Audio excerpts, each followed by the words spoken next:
back to First Strike. I'm joined with the fellas, the sports money, apex predators of the octagon. We're here to break down UFC Fight Night and share with you guys some of our early action to get advantage of before the books change the numbers come Saturday. What a great Saturday it was. We'll talk just a minute about that, but I've got MMA Jeff, Fanatical Jim, Subhuman Gaucho. I'm your boy, Pimp Slap P.O.D. Jeff, a big Saturday, off a big Saturday. How you feeling about this upcoming Saturday card? I'm jacked up about it. Like usual, I'll tell you what, I had a great Saturday last week. Unfortunately, Touchy's neck's a little too long, and he stuck it out there, and he got it snatched up. But still hit some good bets there, and I think we're going to see an exciting card this weekend.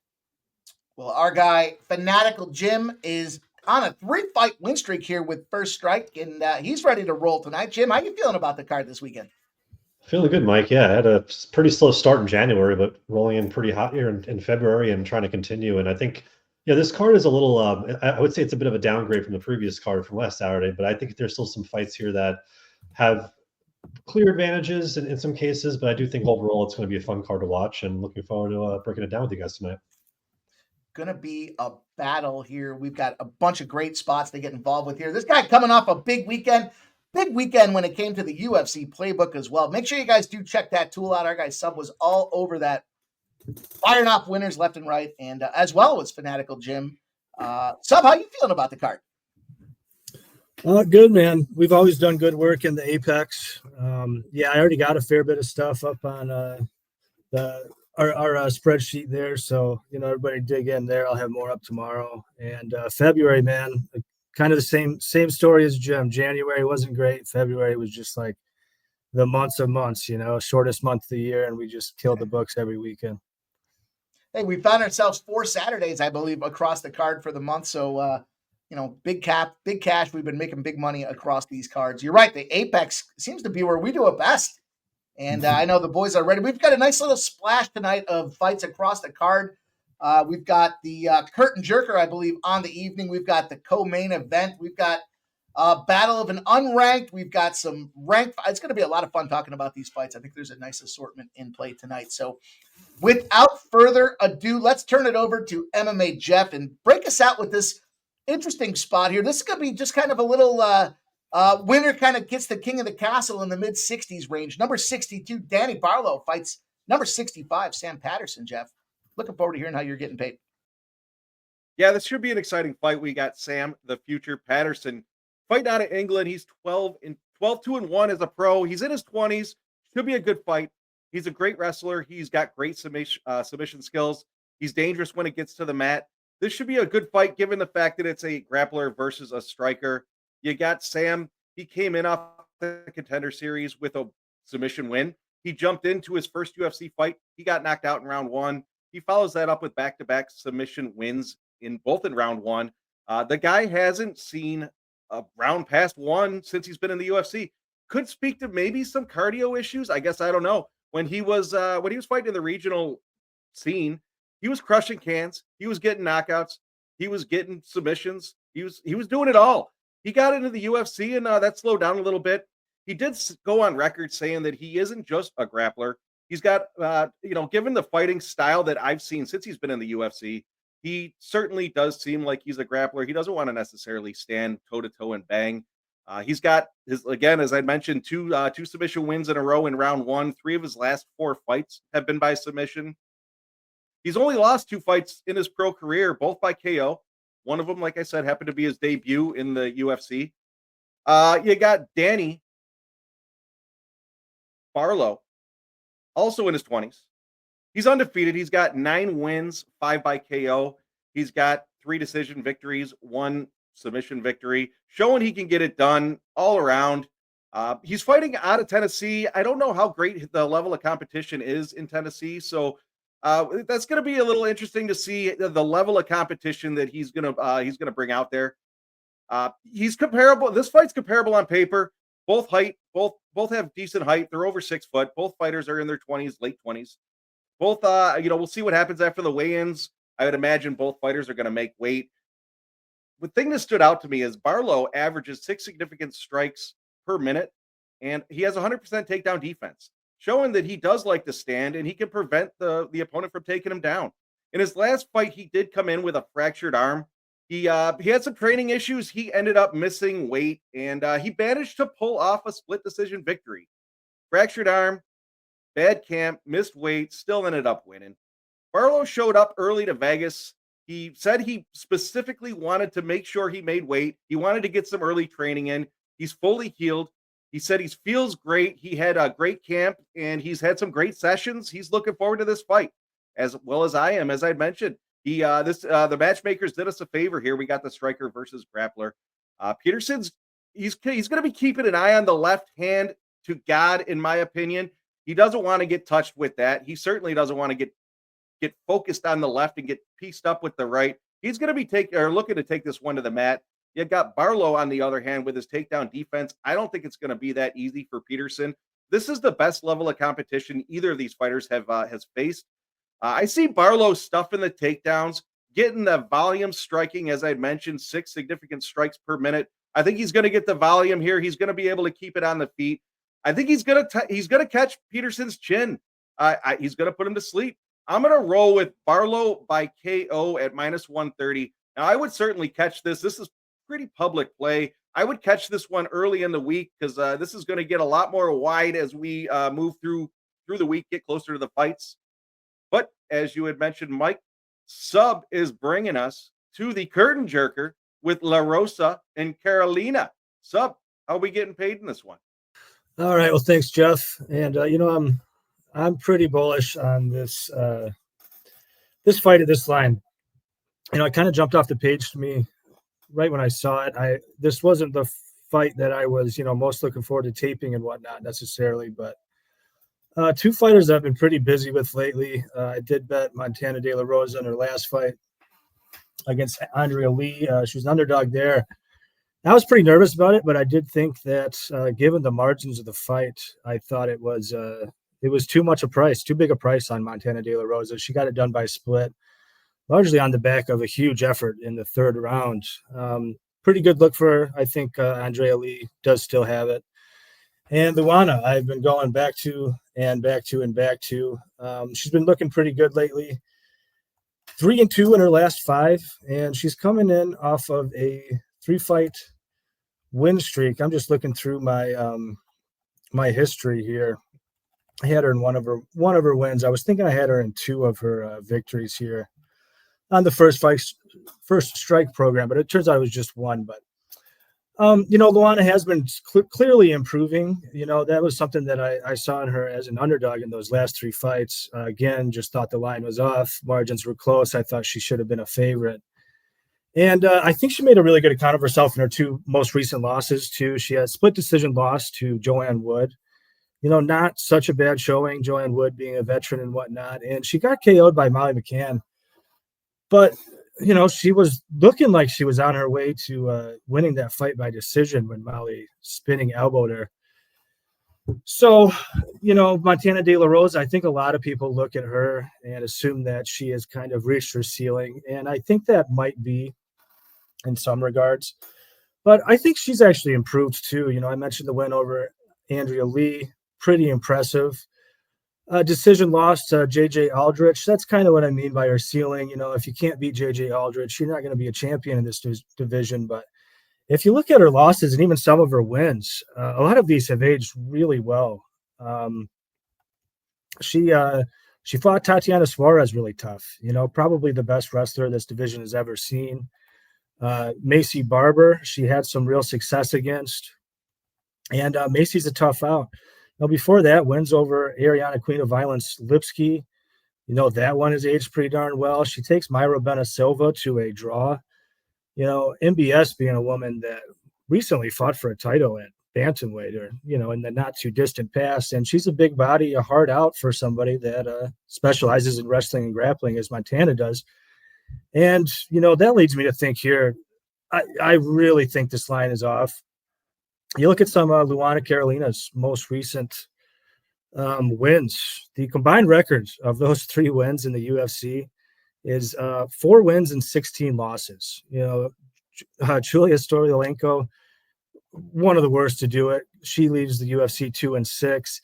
Ivana Petrovic on her second round in the UFC. She goes 1-2. Her one win was against Na Liang, literally one of the worst women that I think has ever fought in this division in the organization.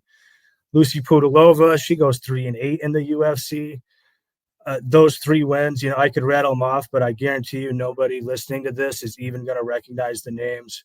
None of those those victories over those women have aged well. None of those women have had a victory in the UFC since 2018. That was before the Apex was even the Apex and before we even talked about baby cages. So for me, give me MDL. Pardon me. Give me MDLR here all day. She should not be plus money. Anything plus money here is big value. I'll certainly be looking towards that decision prop. I think she gets 2 takedowns and she gets 2 rounds. Simple as that. So love that fight. Looking forward to that curtain jerker come Saturday. But moving on here, we got a middleweight contest between Julian, the Cuban Missile Crisis, Marquez taking on the middleweight GOAT, Cody Brundage. How are you gonna Viva Las Vegas here, Mike? Boys, I'm concerned from a health perspective when it comes to this fight. These boys have been battling and getting knocked out. And it has a lot to do with the style of the fight and why I picked this one. I think it's going to be a lot of fun. It's a co-main event. Ultimately, we see Marquez, the Cuban Missile Crisis, probably fighting for his job coming into this thing on a 3-game losing streak. Flip side of things, Cody Brundage is on the last fight of his contract. Cody Brundage was under contract for this fight. And some last-minute cancellations wound up in a situation where he's now got the choice. Was he going to go out there and fight the Cuban Missile Crisis or not? It was Ryan Loder he was in fight with or in camp prepping for. So he's got a full camp under his belt. And Marquez comes in here in a situation where, 3 straight losses, knocked out by, RoboCop, knocked out by Barlow, knocked out by Zach Reese. Early knockouts, too. And this is where we're talking a little backstage. This is an interesting one when you start to figure out exactly how's this thing going to play out. The big deal here was some of these recent knockouts that we saw from Marquez were, frankly, the ref left him in there too long. I mean, there was a lot of extra unnecessary smacking on that dome. And, man, if you watch the pre-fight interviews for Marquez, I don't want to use the CTE letters, but I guess I just did. The thing about this one is these guys are fighting as former training partners. They trained at Factory X. And, we've got Marquez coming in this thing on short notice. We've got Cody Brundage. Look, a little bit of a layoff. The thing for this guy was kind of soul-searching. He had 6 fights in 14 months, probably one of the most active dudes when it came to the UFC. But he had to step back. He said, the knockouts that he faced as well, had to get involved with the neurological team to make sure he was good, had to get his life back in check and evaluate the balance. His wife's a former UFCer. He took some time away to kind of become a dad and the husband side of things. And, he looked back at it and he started spending some time coaching. And I think that's where the advantage lies. We try to find those little needle indicators that can push us forward. This guy spent some time kind of looking at the holistic approach of the UFC and not just as a fighter, but training others. And I think that kind of gives you a little bit of savvy when it comes down to it. He's been behind the corner of a lot of winners. He's trained in the gyms with some of the best. Man, I'm worried about Marquez in this one. He comes forward a lot. He can switch stances. He likes to go for a side. He just puts it all on the shield. And he's going to have to do that here because if he doesn't get this victory, he's out. On the flip side of things, I've never seen a guy that's had so many cancellations over the course of his career. Look at the last couple of years. I mean, this guy's got a half a dozen plus cancellations. I don't know what's going on. I'm worried about the gas tank for this guy overall. And it kind of goes to both of these fighters. Overall, if you look at their average, fight time, Cody Brundage rocks in about a 6.5 minutes average fight time. Marquez runs in there with about 8, just a little over 8 minutes of average fight time. So they're not really seeing the deep waters. And with both guys coming off of knockouts, kind of think they might look to be, feeling each other out early. Julian Marquez comes into this one as the favorite. He's 3-2 in the favorite role. Cody Brundage as a dog finds himself 4-4. We've got some reverse line movement that comes into this fight as well. Lots of bets pulling in on Marquez, the Cuban Missile Crisis, but yet the line is dropping. You can still find some plus 140s for Cody Brundage. I capped this one looking at Brundage and Marquez. Then I realized, hey, it's the co-main event. I got to Brundage on my own, just from an overall perspective. And then I saw it's the co-main, and I thought, boy, we've got an intersecting opportunity. Cody Brundage, and he's the dog in the co-main event. Line me up plus 140. Grab this one while it's hot. It's going to drop, and we might see it close to a pick 'em when it comes to fight night. But I'm excited for this fight. And don't judge me. I know these guys might get hurt. It might be a long-term effect, but I'm still excited for it. I think we're going to see some battle, some combat, some craziness, and a lot of fun that goes along with it. But let's take a plus 140 in our back pocket while we can do it. And I'm going to volley this over to Fanatical Jim. He's crazy in his own right out there. He's going to go out and deal with the Ribovics Nasrat situation. And I'm excited to hear about how he's going to break this fight down. Well, thanks, Mike. And yeah, this will be an interesting fight. And in my opinion, probably the best fight on paper on this card. It's Esteban Ribovics, El Gringo, the Gringo, taking on Nasrat Haqparast. So Ribovics really impressed me in that Sphere fight last year with Daniel Zellhuber. I was on Zellhuber by decision, and I was on by decision, and he almost cost me both bets in the third round. Ribovics looked so good in that fight. He was throwing strikes nonstop. He had the power in his hands from the minute the bell rang in round 1 to the end of round 3. It never left. His consistency didn't leave. He was incredible the entire fight. And it really showed me that, in his previous fights against like Terrence McKinney, knocked him out in the first round. But again, he set him up for a head kick and knocked him out, which I thought was a really good look for him. And then before that, he kind of versed fighters that attempted a lot of takedowns, like Kamila Kirk and Radzabov, and he was struggling a bit in those fights, but he was 1-1. He got the win over Kirk.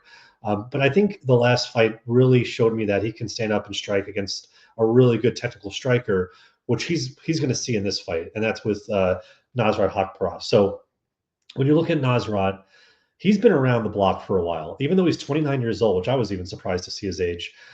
He's been in the UFC since 2017, so going on 8 years now, and he's sort of floated around. He's beaten, I would say mid-level competition to very low-level competition.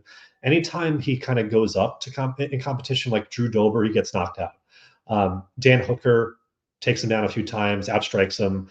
Bobby Green just beats him up on the feed. But those are the 3 losses he has in the UFC. Otherwise, he's beating guys like Rafa Garcia and John Makadesi, the old John Makadesi. You have like Jamie Malarkey, who's getting knocked out by gusts of wind at this point. And the last fight against Jared Gordon that he had was a back and forth battle. And that's Jared Gordon, who tried to take him down, I want to say like 12 or 13 times in that fight. And he stuffed every single takedown to Nasrat's credit. But Gordon was keeping up and actually outstruck him in the second round. And it was basically tied in strikes in round 3. And Jared did have some clinch control in there as well. So a lot of people thought Jared Gordon won that fight, but it does go to Nasrat by split decision. So now you have Ribovics, you have Nasrat. This is a collision course, small cage. As Mike's mentioned, small cages tend to lead to more violence, but Nasrat has incredible striking defense, and Ribovics has incredible striking output. Ribovics is about, I want to say, over 2-to-1 in terms of his strike output. I mean, he is throwing about 2.5 strikes. One strike every 2.5 seconds. So if you look back in some previous fights, and we kind of sit and look at the octagon, and you see some people and some fighters standing and staring or throwing a strike maybe every 10 seconds. I mean, this guy's throwing one every 2.5 seconds. So that's a lot of output that he's throwing. And on the other side with Nasrat, he has about a 64 to 65% striking defense. Now, against good strikers, it tends to go lower. Like Bobby Green, he was stopping below 50%. So I think Ribovics was going to have success in this fight. I think volume alone, he's going to outpace Nasrat. And Nasrat really depends on his footwork to really, kind of level set the playing field in terms of his defense. And he's not going to have that here. This is a small cage. So he's going to have to avoid the striking of Ribovics, which is not going to be easy because he wants to strike himself. And if that's going to be the case, and this is a stand-up striking battle, I have to favor Ribovics in a fight like this. And just from what I've seen in his past fight with Zellhuber, I think he can do the same thing here. So I do favor Ribovics. The line is creeping up. I want to say it opened up in the low -200 range, and now it's getting close to -300 on Ribovics. that is to go from a plus 140, 150 range to Zellhuber to now a minus 300 favorite against Nasrat. That was a little that gave me pause when I first looked at it. I'm like, man, that's a lot. That's a big change that I normally don't like to take, but I just don't see a path here unless there's a counter strike from Nasrat that lands and knocks down Ribovics or knocks out Ribovics. The problem is Ribovics has never been knocked out in his career, right? So I'm not going to now jump on that. And then I guess you can look at like Nasrat plus 3.5. My fear that with that is that I think Ribovics is live in the third round. We almost saw him knock out Daniel Zellhuber in the third round. A different referee stops that fight. I mean, Zellhuber was crawling essentially to get away. That's how bad it was. So how I took this fight was basically for the round 3 to start. So I have Ribovics and parlayed out with round 3 to start at minus 115. And I didn't go decision, even though decision's juiced. I want to say it's like minus 200 at this point. Because of that scenario, it could happen again. I mean, let's just say these guys have 100 significant strikes on each other apiece, and they're bloody and they're beat up and bruised. I know Ribovics can go back out in the third round and do it all over again. I've seen Nasrat tend to slow down or keep pace with his opponents in the third round. I mentioned Jared Gordon because that's what happened. Jared Gordon was outpacing him.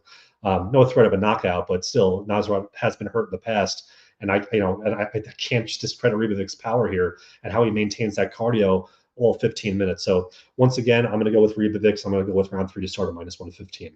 So with that being said, Mike, let's wrap this baby up and go over the picks. Great job, gentlemen, as always, ready to roll, giving us some of these early breakdowns to try to beat the books.